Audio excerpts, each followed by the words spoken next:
Well, good morning or happy Thursday. Uh, Welcome into Big Talk College Sports with a Midwest perspective, blue collar and blue blood. I, the raspy voice, am Sam Sprunger, and as always, joined by Tony Hollinsworth. Tony, how are we this Thursday? I'm doing good. I feel like you're trying to almost do this like out sexy thing with the raspy gravelly voice. I feel like that's what you're trying to do. You're like, you know what I'm gonna do? I'm gonna lure him in with a soft, sultry kind of gravelly voice. You know what? Would love that for me to be doing this on purpose. This is the best voice I can manage right now. The reason why we delayed a day was because this was worse. And I felt a lot worse yesterday and the day before. So apologies for the delay in getting us here. But we've got a national champion that resides yet again in the Big Ten, Tony, Yep. as the the 8th-seeded Ohio State Buckeyes take down the 7th-seeded Notre Dame Fighting Irish 34 to 20. What was it? 23 23. Yep. in the national championship game in Atlanta, Georgia. Pretty close to the score I predicted. Pretty Yeah. close. I think I said 31-20, but it's relatively close. Well, and it's funny because you did have them. I had them winning by 10. You had them winning by 11, and I watched the final score, and I was like, Sam's going to get this right because he said by 11. He beat me by a point. I feel like this is the price And is it- right, and he beat and me it- by the dollar.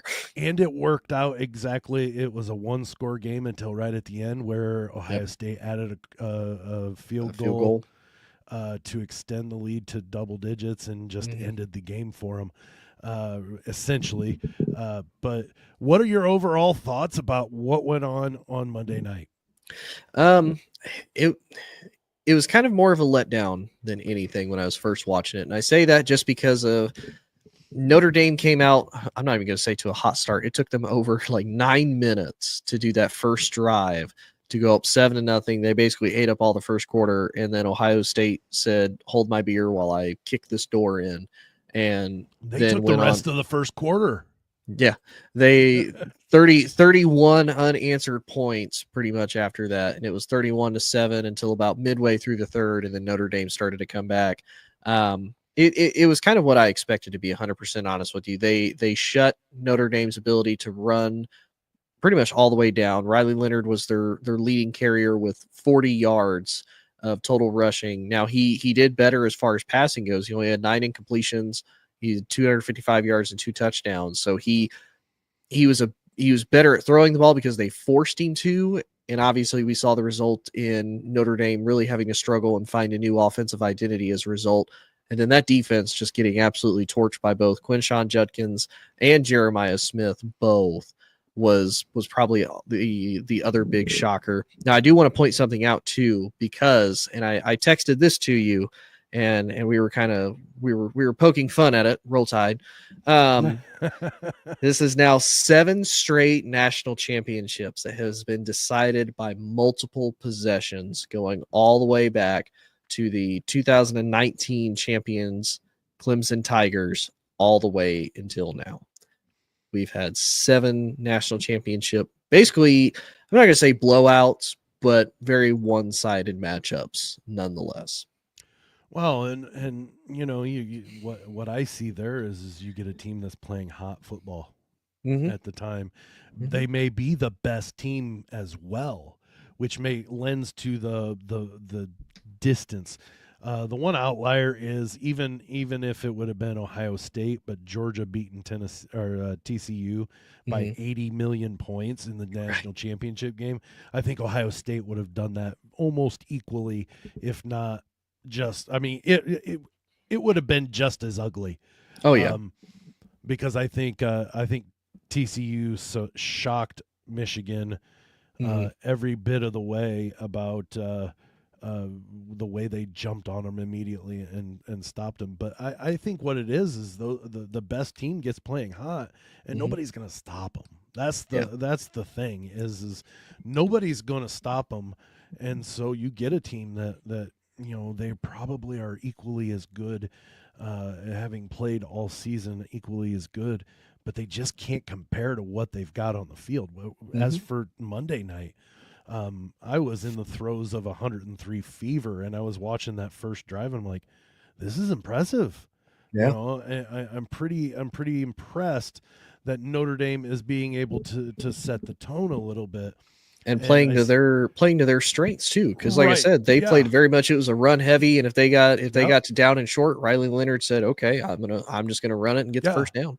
Now, the one thing I did tell myself, even though in my feverish insanity and haze, I was thinking, man, maybe Notre Dame is going to win this. I sat there and got in the back of my head and told myself, wait until Ohio State gets the ball. Yeah. Then come to that judgment.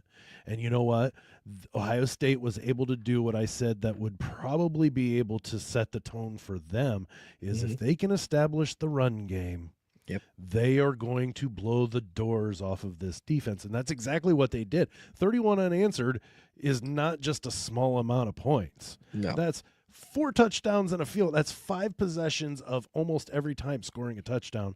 And they did it just maybe not all in a row, but they did it in a row in the aspect of Notre Dame couldn't get a thing going on in that first half. Yeah, and really after that first drive when Notre Dame scored, there was nothing for the rest of the first quarter. Yeah. You know, Ohio State had the ball, and then even in the second quarter, Ohio State scores 21 points. Then they score another 10 to start the second half. Then you kind of saw Notre Dame start to come back to life a little bit. Like I said, midway through the third, they got a touchdown with a 2-point conversion. They make it 15-31. And you think, okay, it's only a 2-possession game. Maybe they made those second half adjustments. Maybe they can start to pile that comeback and whatnot. And eventually it just ended up being too much. And it's no discredit to Notre Dame. I mean, we've talked about it. No, You know, even we even talked about it in our preview show and whatnot. On paper, everything that Ohio State has, that is an extremely talented team overall. You know, you look at Jeremiah Smith being a freshman, played absolutely fantastic. Caleb Downs playing fantastic.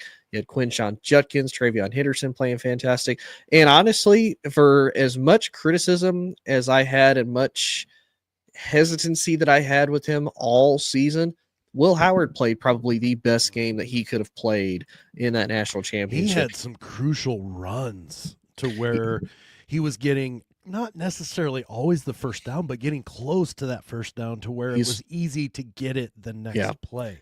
And he was 17-21, 231 yards and 2 touchdowns. I mean, 17 of 21, Tony. Yeah, he threw 4 incompletions. Yeah, and rushed for 57 yards, much to your credit. He like outrushed you talked about. Riley Leonard. Yeah, he outrushed actually all of Notre Dame combined, because combined they only ran for 53 yards as a team. Will Howard rushed for 57 just by himself. Yeah, and I heard or I saw something today, or yesterday, that blew my mind when I thought about it, Tony. And tell me if you've seen this, but how crazy is this? Egbuka is going to go down as the Ohio State's all-time receiver in like a lot of different categories, and never once during his career will he have been a number 1 on the team. That to me blows my mind. But that's a testament. That's kind of a testament, one, to the talent that he's been around, and that even with that talent there, he's still able to make himself extremely productive for Ohio State, because he's always there. He's Mr. Reliable. I mean, I don't think I've ever heard of a game where he hasn't been around and there to be able to have, you know, solid production. And I almost thought, to do a little bit of a derail here, I almost thought you were going to say, as far as, you know, what you saw and you were kind of shocked about, is that IU deserves an apology, because they only lost to these 2 teams that played in the national title. So, I mean, obviously they deserve to be in the playoffs. No. Just, you know, throwing it out they there. deserve to be there. I'll even tell you that. But the one thing I will say, though, and I'm sorry, I'm not discounting what you said. I'm just going to forget it with all the meds that I'm on. That's right. Emeka Egbuka showed that he's not about me first in with that, to me, because he had, what was it, Chris Olave and Jackson Smith and Jigba, Garrett Wilson, Marvin Harrison Jr. and Jeremiah Smith. All with him at the same time. He never once was the number 1 option, but yet here he is, the all-time leader in so many of these receiving categories. Some NFL team is going to get one heck of a good receiver that isn't going to be about himself first. That is huge to me. I kind of see him, all honesty. Someone may take him in the first round. If I had to look at him, I'm going to say he probably goes like high in the second, like early in the second round. But yeah, and think about this too, because there's a lot of NFL GMs have already said that if Jeremiah Smith was available right now, he would probably go in a top 5 pick easily, and that would make 5 first-round wide receivers that Emeka Egbuka has played with, and is still some of the all-time leading, receiver, one of the all-time leading statistical receivers for Ohio State. He's going to lead Ohio State in so many of them, like total yardage, catches, I think maybe touchdowns. I'm not 100% sure. Maybe. But yards per catch, like he's going to have a huge amount, and he never was option number 1. Yeah. Because Jeremiah Smith came in as a highly touted freshman. Even this year, Egbuka wasn't going to be the number 1 option. He was going to be a high option. He'll be number 2, but that's still not, hey, you're our go-to guy. We're going to go to you no matter what, or, in the tough position. No, who were we talking about in the semifinal only having 1 catch for 3 yards? Jeremiah Smith. Yep. We weren't talking about Emeka Egbuka having however many catches he had. I don't even know. That tells you how much he gets out of the limelight and still puts up amazing stats, constant stats, and he's about the team first rather than, well, what about me? Yeah, he could have left too. He could have left and went anywhere and been the number 1 somewhere. He had 6 receptions for 64 yards.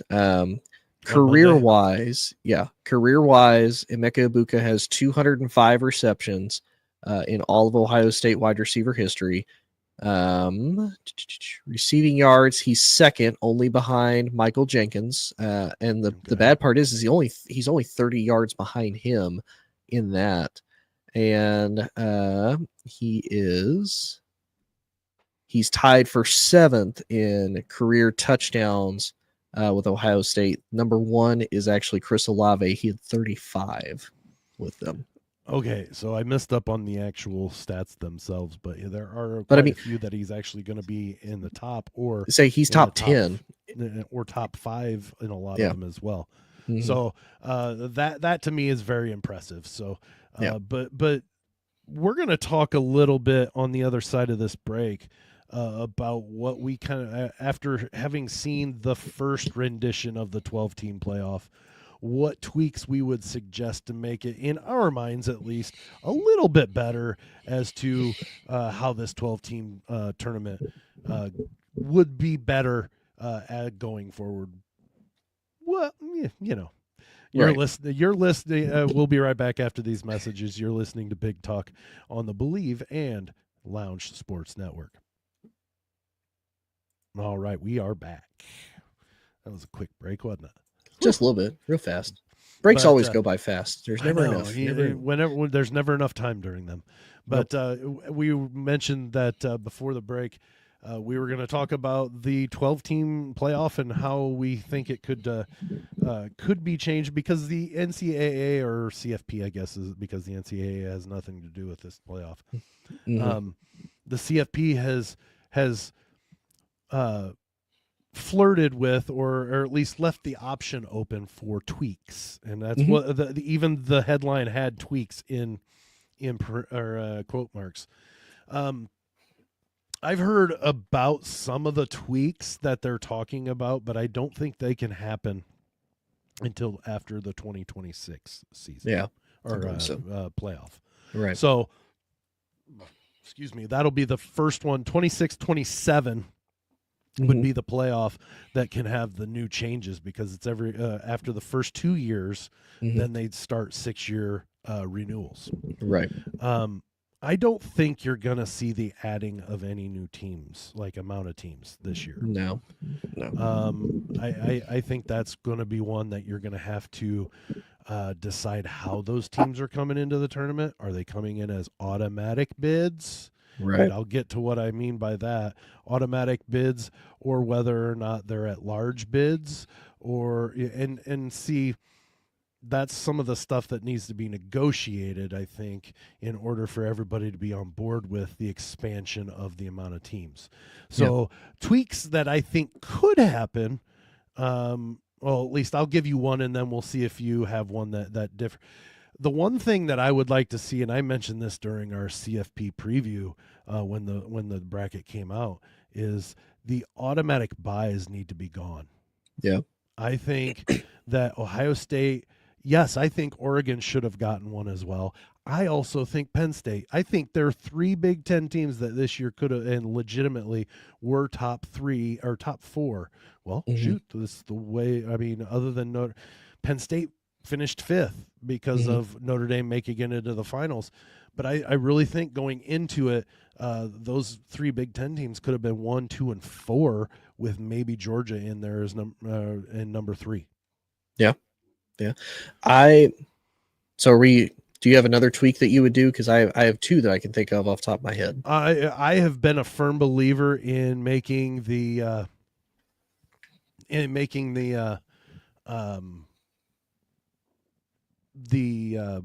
bowl games. Oh yeah. Make that the first round, and then make the home sites the second round, to where the people that get the bye get an ultra bye. Because if you get a week off, we saw it this year. You go to a neutral site, it doesn't matter if you've had the week off. Actually, it's better almost to have hosted a game and played into that second week. You turn it around to where they've got to go to a neutral site, which, okay, I mean, the better team's going to win that game. But you've got then all of a sudden you're not rewarded with going to the Rose Bowl after beating Tennessee. You got to go to Autzen Stadium and play the Ducks. Now, you beat them there by 20, good on you. You did your job. I don't think Ohio State beats them by 20. Do they win? I still think they probably win. I don't think that it would have changed that completely, but we wouldn't have seen it be 34-0 before Oregon decided to open their eyes and start playing. Yeah. So the 2 that I have, the one, I think if they do decide to keep the buys, they need to do away with the fact of, the Big Ten, the Big Ten gets one, the Big 12, et cetera, et cetera. You don't get a buy. It's whoever that's the top. What I'm saying. It automatic buys, the like the guaranteed buys for conference. No. Yeah. I think the top 4 teams at the end of week 16 are the ones that need to get it. So that would have been Oregon, Georgia, Texas, and Penn State. And then obviously Notre Dame, Ohio State, Tennessee, and Indiana would have hosted. And then you would have had Boise State, SMU, get out of here, Bama, Arizona State, and Clemson be on the road. Now, the other thing that I saw, and I don't know if you saw it, but the ACC is supposedly toying with this idea of not making whoever has the best overall record in the conference play for the actual quote-unquote championship. Their idea is, so in this case this year, when it was SMU had the best overall conference record, SMU would automatically be in because they had the best representation for the ACC. The second and third place would play each other, and whoever is the victor of that would then get to be the second team behind SMU as far as potentially entering into the playoffs. I feel like that's good because I know we've talked about it. The conference game is an extra unnecessary game that, even though they said you're not going to be punished, SMU went from what, like 4th or 5th all the way down to 11th. Like, that's a punishment. You got to get rid of the automatic bid for a conference then, for a champion. Well, because what happens, and I know what you're saying. I say, and I know if a 4-loss team, finishes 3rd in the ACC. Duke finishes 8-4. Clemson finishes 10-2, and they miss out on the playoff because Duke beat them in the ACC championship game. Well, then because then they're punished for losing in their conference championship game. Right. Well, I'd say that ties in conference championship games. Well, that ties in with two things. I don't think they'll do that because they're too much money. Yeah, too much money. And the conferences have too much pride. I think there's two things that tie in with that, though. One, I think it depends on and if they would try to do like a certain number of bids per conference, basically. So say you have the 12 teams. So like, oh, we're going to guarantee the Big Ten and SEC automatically get 3 bids each. So basically, whoever your top 3 teams are, those are what I was hearing. Right. And I get that completely. But I would. What happens if the Big Ten actually one year only has 2 good teams enough to, then all of a sudden you're getting a 4-loss Indiana that's getting into the playoff because they happen to finish 3rd. Right. Well, and that's what I would almost argue too, is that's when you would have to look at everything collectively as a whole. Like you said, if you, and again, it would also go back to the argument of it kind of invalidates the conference championship game. Like you said, if it's an 8-4 Duke team versus a 10-2 Clemson, Duke pulls out the upset. It's like, okay, well, to me, I would say, all right, well, obviously the ACC is an absolute train wreck. SMU, but if you they've only got get 2 one guaranteed spots, right?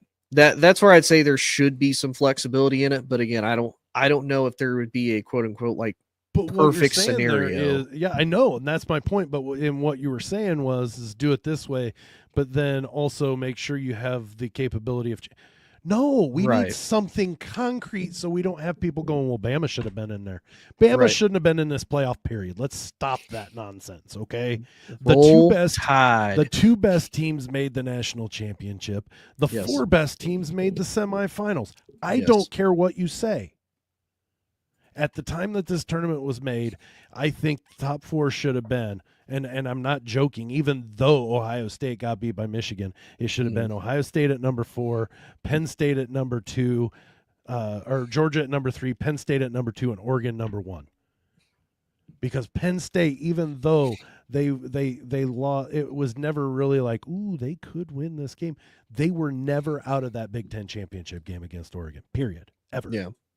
Well, and here's what's funny real quick too. So I don't know if you saw the final rankings of the AP top 25, but it's Ohio State is 1, Notre Dame is 2. They have Oregon at 3, which blows my mind. Right. Texas at 4, Penn State, Georgia, and then pretty much everybody else. And then they even have SMU underneath Ole Miss. Ole Miss is like 11th, or weren't they? Or yeah, their Ole Miss is 11th. SMU's 12th. What a smack in the face to SMU. Yeah. But I mean, what I think is, are you okay, buddy? Yep, I'm sorry. That cough is getting me.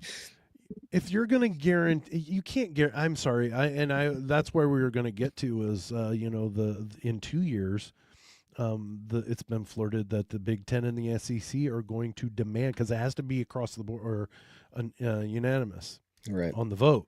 Mm-hmm. The SEC and Big Ten were going to demand at least 3 apiece. Then 2 for the Big 12 and 2 for the ACC. So that's 4, 10 of the 12 right there. At least 2, and if you have a group of 5, that leaves 1 extra outlier. I say so. Basically, Notre Dame, because that's also what Notre Dame agreed to. Was basically not that they would be necessarily guaranteed a spot, but if they stayed at 12, if they expanded out to 14, that would allow. Notre Dame, you're right. I forgot about Notre Dame. That's 12 already. Mm-hmm. So 3-3-2-2 Notre Dame and group of 5. Yep, that's 12. So you got to expand it out a little bit more. How about we just don't? How about we get if we go to 16? Why not just make it 16? The first rounds are always hosted by the better, higher seed. Fine, fine. Let's do that, and just the best 16, because then. In 2027, when the SEC barely can get 1 in there, they only get 1. Right. And then the next year, when the Big Ten can only get 2 in, they only get 2.